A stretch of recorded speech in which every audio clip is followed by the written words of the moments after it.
It's the Gear Tester here, and welcome to my initial impressions review on the TOPS Mohawk Hunter. This is an awesome little fixed blade knife. It's got a 4-inch, a little bit more than the 4-inch blade, and it weighs in at just 9 ounces. And this is a durable, heavy-hitting little blade that's going to allow you to do some light chopping. It's going to be excellent at carving, at batoning, and its most enduring quality to me is that it is going to be super durable because it is made out of 1095 carbon steel that has TOPS legendary heat treat, which means that it's a little bit softer here in the spine and excellent amounts of hardness here in the lower part of the blade where you're going to sharpen it, and it's made out of 0.19 inch thickness metal, okay, out of stock. So you're not going to break this knife. If you break this knife, something horrible has happened. Okay, this is an extremely durable little blade. Now, I think one of the things we need to be realistic when it comes to gear choice and what we expect from our gear and equipment is that we have realistic expectations for our gear and equipment. I just want to make one little correction or clarification here. I've talked about in this review, and I may continue to talk about in this review, that this is a 4-inch blade. It's actually closer to a 5-inch blade. You almost have 5 inches of sharpened blade there to be using.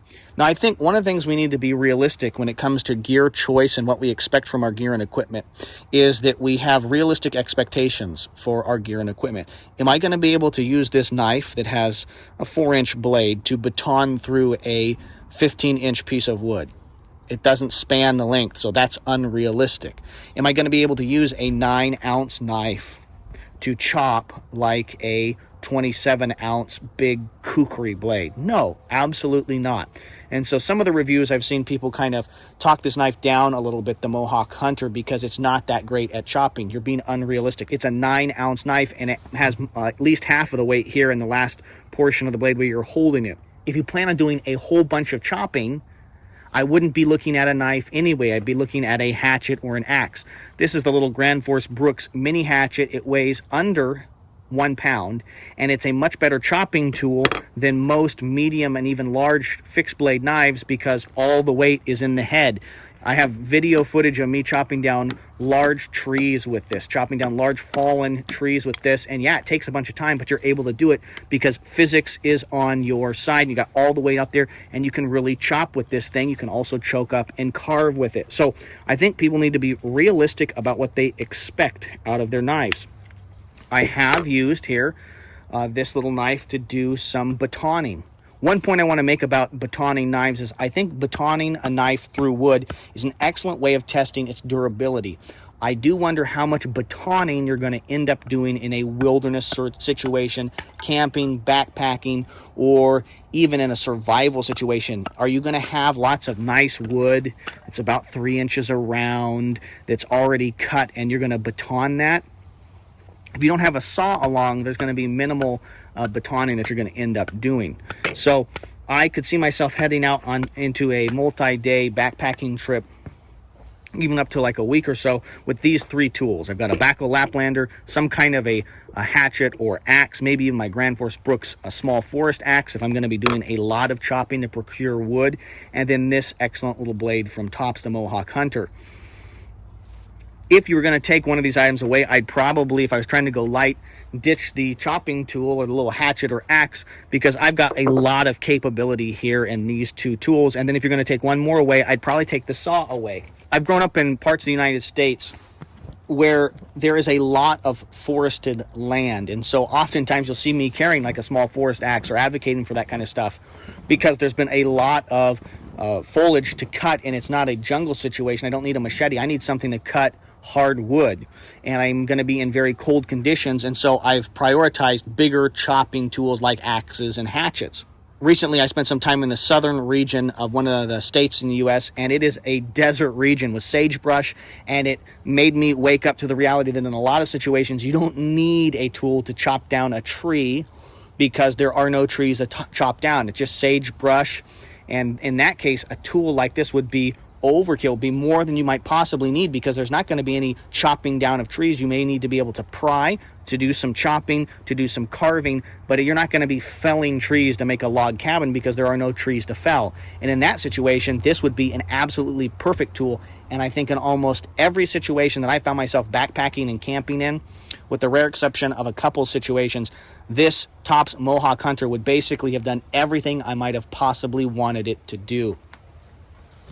I've carried this knife here recently on a fly fishing trip that I took to Montana, and I wore my Hill People Gear chest rig with my Glock 10mm in it, and I ran this knife from TOPS here underneath this strap, and I dummy corded it right there to this loop with some paracord, and then ran the strap like this.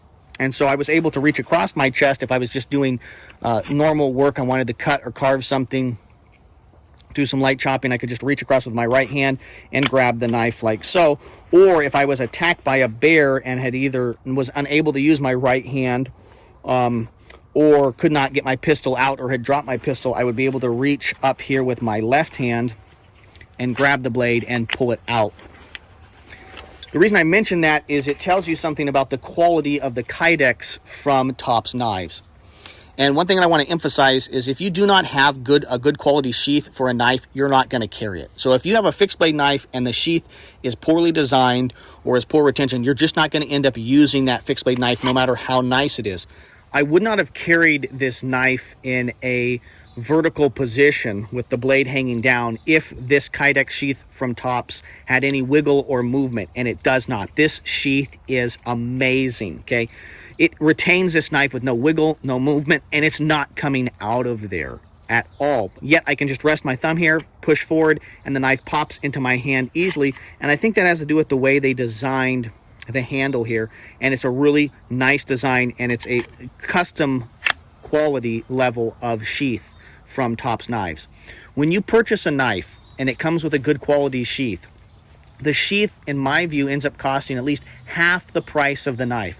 So if this knife costs you around $120, $130, we're talking about a sheath that's costing about $60. If you went to buy a custom Kydex sheath and have it made, you would be waiting and you would be paying $60 easily for the Kydex and then probably some amount of money for the shipping. This knife comes with a $60 or $70 Kydex sheath in terms of the quality which you are receiving. No movement, pops out so easily. I will continue to carry this knife in a vertical fashion on my Hill People Gear chest rig because I'm not worried about this thing popping out at all. The Kydex from TOPS knives is amazing. This sheath is excellent. Now, when you saw it, when I did my little video talking about first getting a little care package, and I just want to be open and honest with you, TOPS Knives sent me this knife to review. So a couple months I did that video on the little care package I got from TOPS Knives. I had removed the little clip already that it comes with, a little rotating steel clip that's excellent, just because I wanted to carry it in a little bit different fashion than that clip enabled me to. And I put a little inside the waistband clip on it with a soft loop from Raven Concealment. And I found that I just wasn't using it that way, and so I added this tech lock here on the back. And I find that this is the way that I carry this knife now, and it's very comfortable to carry this knife in that fashion. I have the tech lock upside down as compared to the way most people run them. But let me tell you why that is. So when I open this tech lock, I'm able to just loosen my belt, slip this up, and close the knife, close the tech lock, lock it down, and now it's on my belt. So I don't have to unweave my belt through my belt loops. I just have to loosen it one or two holes. I wear a leather belt, pop this open, slip it on, or take it off. And for me, that's a really great system that I'm using, and it means that I carry the knife more. So, my initial impressions in terms of the use that I've had of this knife over the last couple months is that this is a really excellent blade. It's very durable. Some people have complained that the handle seems too long to them. My hands are small hands. I've got a broad palm and short, stubby little fingers. I tend to wear a men's small or medium glove depending on the width of the palm because my palms are chubby and wide. People have complained that this handle is too long. I don't really know what they're talking about. This handle does not seem too wide to me. I love that the handle is simple, kind of blocky, and I love the fact that the micarta is a different color here. It just gives it kind of a handsome look. Another knife that TOPS makes that has that kind of similar look is the TOPS Little Bro. And so I think this fits very nicely in my hand. And what it means is I can choke up here and I can do gentle carving. Okay, I can cut little tiny fire sticks. I can do very delicate work, or I can back my hand off a little bit and really get some chopping in on this, and my hand's not going to come off the grip. And then if I take a kind of more forward grip like this to do stabbing and poking, I find that the grip is just the perfect size for my hand. I wouldn't want it to be any smaller. And you know, you've still got a lot of here to pummel things if you needed to pummel some things. So I think the TOPS Mohawk Hunter cuts the difference between a combat blade and a woodsman's blade and gives you something in between. And I think that the marriage of a combat blade with a woodsman's blade is really a beautiful thing. You have a very functional tool that can do bushcrafting tasks, and you also have a very functional weapon if you need to fight for your life. If you like this video, I would encourage you to subscribe to the TheGearTester YouTube channel and make sure that you hit the notification bell. My goal here at the TheGearTester YouTube channel is to produce quality video reviews on the topics of shooting, camping, and survival gear. If you'd like to support the TheGearTester YouTube channel directly, you can do so via Patreon. You can also purchase products from our sponsors, our affiliates, and friends. Companies like Excess Sights, Valley Food Storage, Firebox Stoves, and Occam Defense Solutions.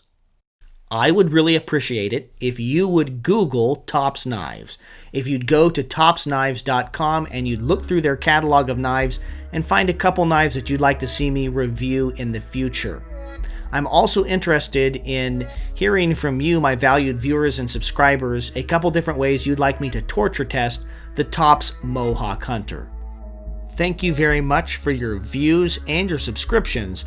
This is the TheGearTester signing off.